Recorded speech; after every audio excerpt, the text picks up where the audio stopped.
মাতুয়া মহাসংঘের সম্মেলনের প্রস্তুতি সভা অনুষ্ঠিত হল গাজলে।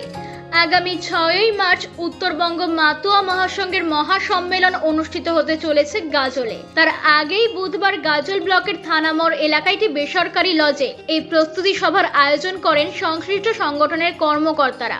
এদিনের এই প্রস্তুতি সভায় উপস্থিত ছিলেন মাতুয়া মহাসংঘের মালদার শাখা সংগঠনের সভাপতি দ্বিজেন্দ্রনাথ অধিকারী, সহসভাপতি সুভাষ পোদ্দার, ব্লক সম্পাদক প্রদীপ কুমার বিশ্বাস, মাতুয়া ধর্ম প্রচারক ভজহরি গোসাই সহ বিশিষ্টজনেরা।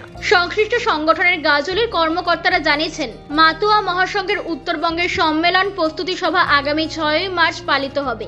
সেই অনুষ্ঠানে পশ্চিমবঙ্গের বিভিন্ন জেলা থেকে এই সকল ভক্তরা যোগ দেবেন। সেই অনুষ্ঠানকে সুষ্ঠুভাবে পরিচালনা করার ক্ষেত্রে এদিন এই প্রস্তুতি সভা অনুষ্ঠিত হয়। আমাদের মালদা জেলার গাজল যে ব্লক কমিটি প্রতি বছরের ন্যায় এবছরেও গাজল ব্লক কমিটি তারা উদ্যোগ নিয়েছে উত্তরবঙ্গ সম্মেলন করার জন্য।